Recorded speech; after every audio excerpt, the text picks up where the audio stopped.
And back with the breaking news that the FBI is reopening its investigation into Secretary Clinton and her use of a private email server. Speaker of the House Paul Ryan now just coming out with a statement, and it's also newsworthy, and I'm just going to read it straight to you. He says, yet again, Hillary Clinton has nobody but herself to blame. She was entrusted with some of our nation's most important secrets, and she betrayed that trust by carelessly mishandling highly classified information. He goes on to say this: I renew my call for the Director of National Intelligence to suspend all classified briefings for Secretary Clinton until this matter is fully resolved. Again, that from Speaker Ryan. We wanted to get some legal perspective in all of this. Bob Bianchi, criminal defense attorney, former head county prosecutor as well, is joining us on the phone, a friend of the show. Bob, we wanted somebody with a legal background to just talk about the significance of getting this sort of announcement from the FBI. What do you think? Jenna, this is very highly unusual and a little disconcerting, at least from my standpoint as a former prosecutor, about the manner in which we discuss with the public investigations. The first thing is that those investigations should remain confidential for two reasons. One, for the protection of the investigation itself, but more importantly, to protect those who are innocent of things that are being investigated. So very much like when there was a decision that she was not going to be indicted, there was a press conference discussing her quote-unquote recklessness, and I agree with Director Comey's analysis of the law on that particular end because of a very high burden for the prosecution to show. It is amazing to me that during an election season, where typically 60 to 90 days prior to an election, government officials do not release information about investigations, subpoenas, so as not to influence the outcome of an election. But wait a minute, Bob. Our viewers must be listening to this and just wondering, now, wait a minute, this isn't just your average citizen. This is somebody that's running to be leader of the free world. Shouldn't we know if the FBI has some additional questions on that matter? Well, Jenna, there are rules and regulations, and I don't think that I get your point that it's an issue of public importance. But specifically with regard to elections, typically prosecutorial agencies, and I believe, and I haven't had the time to research this, it applies also to the U.S. Attorney's Office and the Department of Justice, are not to do this so as not to affect and influence the outcome of an election. If there is a crime that has been committed, it can be dealt with afterwards. So the timing of this becomes very, very, because let's assume, and here, Jenna, think about it this way. We know she used a private email server. We know that there was confidential information on it. I don't know how that changes Director Comey's legal analysis with respect to the case at all. Those things have already been proven.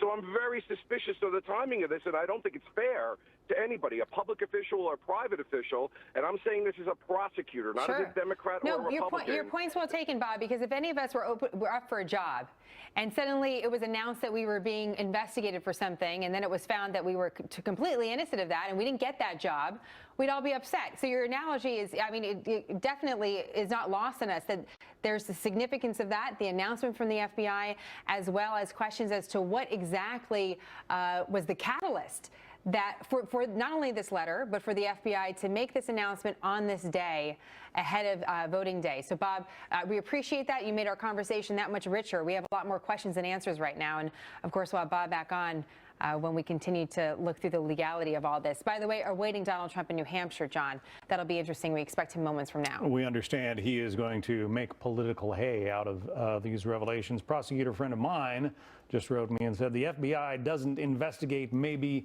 not cases a second time. Whatever it is bad.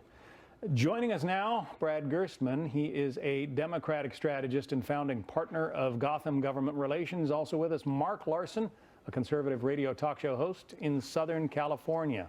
So, Brad, if you're the Clinton campaign and all of a sudden your candidate is now under a reopened FBI investigation, what do you do? What do you say?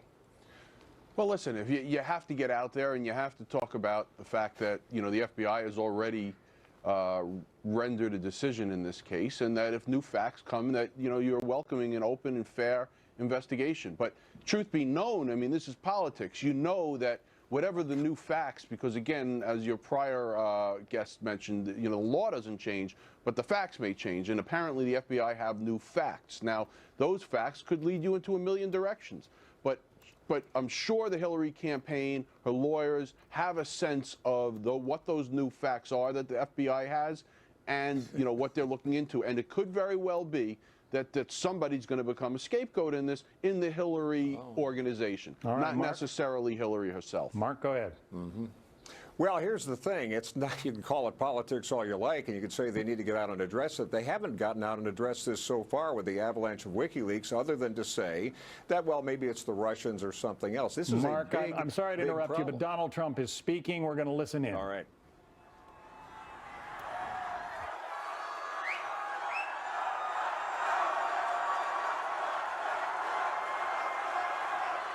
Thank you very much.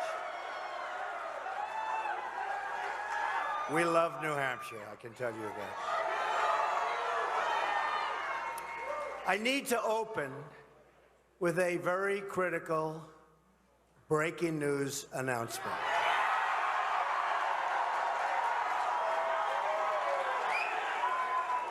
The FBI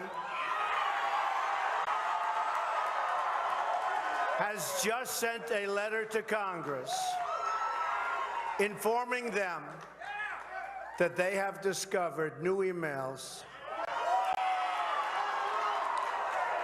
pertaining to the former Secretary of State Hillary Clinton's investigation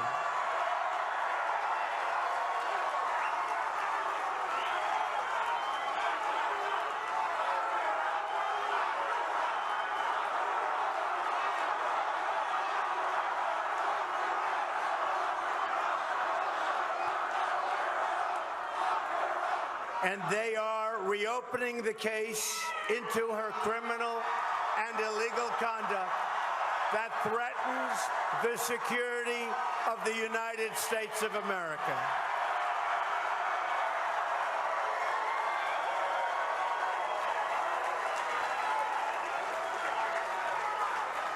Hillary Clinton's corruption is on a scale we have never seen before.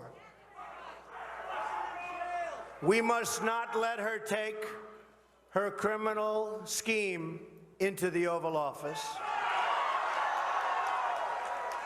I have great respect for the fact that the FBI and the Department of Justice are now willing to have the courage to right the horrible mistake that they made.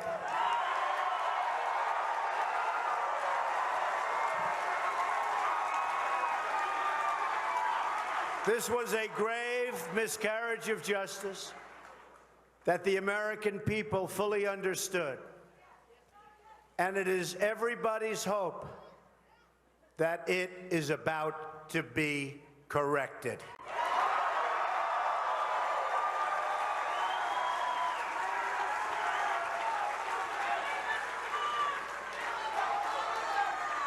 So that is a big announcement that I heard 10 minutes ago. And I guess, obviously, most of you folks have heard about. And in all fairness, for all of the people that have suffered for doing so much less, including just recently, four-star General James Cartwright, General Petraeus, and many others, perhaps finally justice will be done.